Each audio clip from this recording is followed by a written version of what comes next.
Kita akan sambungkan dengan pemerintah daerah dan koperasi desa merah putih terutama di dalam produksi pangannya, kemudian juga dalam teknologi pertaniannya. Tadi disampaikan juga sudah ada, mulai dari pengolahan sekam padi, waste-nya padi, sampai kemudian waste makanan dan segala macam sisa-sisa makanan yang nanti akan dikelola bersama agar pertama dia mendorong pertumbuhan ekonomi, penyerapan lapangan kerja, sekaligus juga menekan redam polusi.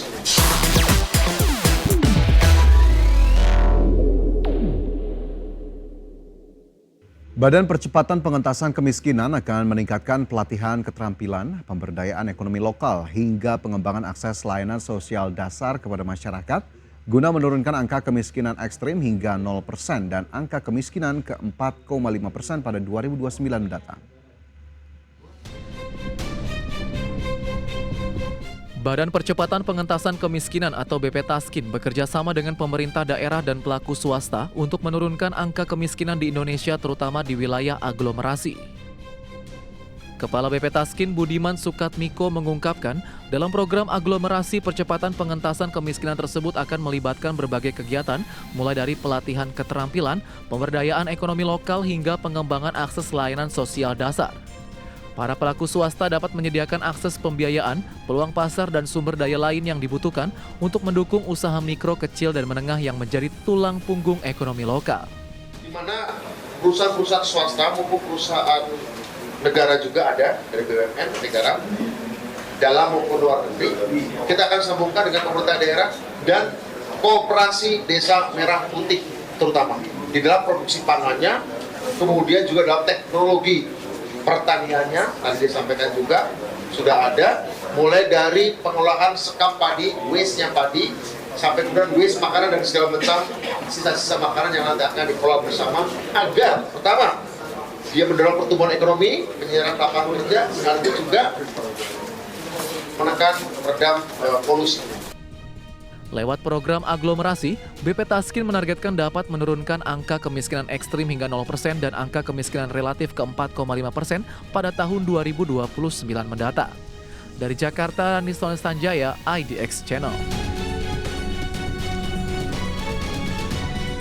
Pemirsa, Kementerian Perhubungan menolak usulan DPR agar PT KAI menyediakan gerbong kereta api yang dikhususkan untuk area merokok karena bertentangan dengan undang-undang.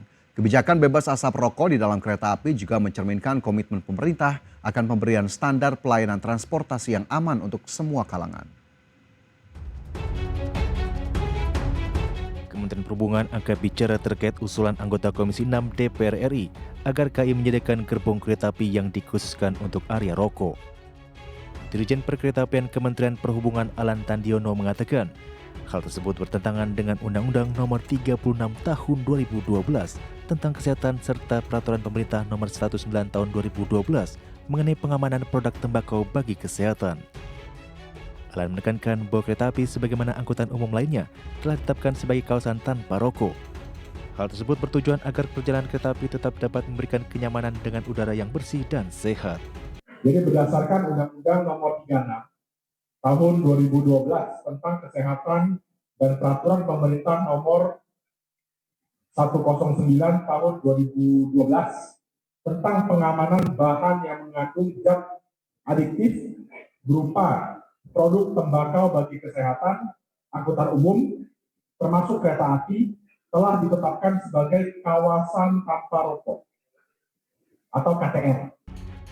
Alan menambahkan kebijakan bebas asap rokok di dalam kereta api ini selaras dengan regulasi yang berlaku dan juga mencerminkan komitmen pemerintah akan pemberian standar pelayanan transportasi yang aman untuk semua kalangan, termasuk kalangan yang rentan akan asap rokok seperti anak, ibu hamil, dan lansia.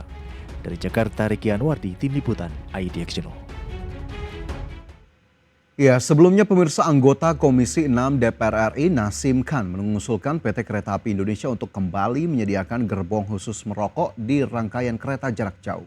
Hal tersebut disampaikan Nasim saat rapat kerja Komisi 6 DPR RI dengan PT KAI. Menurut politisi asal Partai Kebangkitan Bangsa ini, keberadaan gerbong khusus bisa difungsikan sebagai kafe sekaligus smoking area sehingga penumpang merasa lebih nyaman. Keberadaan gerbong khusus ini juga akan memberikan keuntungan bagi KAI. Ia menilai penumpang perokok juga punya hak yang perlu difasilitasi. Ini ada masukan juga. Gerbong yang selama ini dulu ada, tapi setelah itu dihilangkan. Adalah sisakan 1 gerbong untuk kafe, ya kan, untuk ngopi, paling tidak di sini tuh untuk smoking area, Pak. Nah, karena banyak kereta ini tidak ada smoking area, Pak Bobi. Nah, paling tidak dalam kereta ini adalah 1 gerbong. Saya yakin, Pak, saya yakin itu pasti bermanfaat dan menguntungkan buat kereta api, iya kan? Pasti banyak itu, 1 aja untuk kafe, untuk smoking, karena 8 jam perjalanan. Masih bersama kami dalam IDX First Session Closing, pemirsa PT Medco Energi Internasional Tbk atau emiten berkode saham MEDC berhasil mendapatkan perpanjangan masa produksi minyak di lapangan Bualuang, Thailand. Adapun perpanjangan ini berlaku hingga tahun 2035. PT Medco Energi Internasional Tbk atau emiten dengan kode saham MEDC secara resmi menerima perpanjangan periode produksi lapangan Bualuang Blok B838 di Teluk Thailand melalui anak usaha mereka, yaitu Medco Energi Thailand atau Bualuang Limited dan Medco Energi Thailand IMP Limited. Perpanjangan masa produksi ditetapkan hingga 23 Oktober 2035. Direktur Utama Medco Energi Roberto Lorato menyebut baik keputusan ini karena dianggap menguatkan komitmen perseroan terhadap keunggulan operasional dan pengembangan berkelanjutan di Thailand. Langkah ini membuktikan penghargaan pemerintah Thailand atas performa dan standar industri perseroan. Pengelolaan lapangan akan terus ditingkatkan melalui investasi untuk debottlenecking, walkover, penjamin keberlanjutan sumur, serta eksplorasi di area sekitar lapangan. Targetnya adalah optimalkan produksi dan maksimalkan nilai aset untuk jangka panjang. Situasi ini memantapkan posisi Medco Energi sebagai seorang pemain kunci di sektor migas regional, memantapkan arah pengembangan jangka panjang dan strategi korporasi yang berkelanjutan. Pasaran juga memastikan bahwa layanan produksi energi akan terus beroperasi dengan standar tinggi yang transparan dan berpengaruh positif bagi pasar energi Asia Tenggara. Tim Liputan, IDX Channel. Realme resmi meluncurkan AirView Smart Glasses dengan harga terjangkau. Kacamata pintar ini dilengkapi kamera 8 megapiksel, fitur terjemahan suara real-time serta 2 mikrofon anti-bising untuk panggilan lebih jernih. Realme resmi meluncurkan produk terbaru mereka bernama AirView Smart Glasses. Perangkat ini dibanderol dengan harga $79,99 Amerika atau setara dengan 1,3 juta rupiah, sehingga lebih terjangkau dibandingkan produk kacamata pintar dari brand besar. Kacamata pintar ini dibekali kamera 8 megapiksel yang mampu merekam foto dan video berkualitas tinggi. Fitur ini memungkinkan pengguna mengabadikan momen secara mudah tanpa perlu menggunakan gadget tambahan. Realme AirView juga menyuguhkan fitur terjemahan suara secara real-time. Keunggulan ini sangat bermanfaat bagi pengguna yang sering berinteraksi dengan orang dari berbagai negara dan bahasa berbeda. Untuk pengalaman komunikasi yang lebih jernih, kacamata pintar ini dilengkapi 2 mikrofon dengan teknologi noise reduction.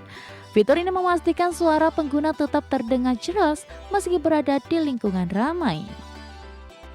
Dengan kombinasi fitur kamera, terjemahan suara, dan audio jernih, Realme AirView Camera Glasses diklaim menawarkan solusi multifungsi dalam satu perangkat. Berbagai sumber, IDX Channel.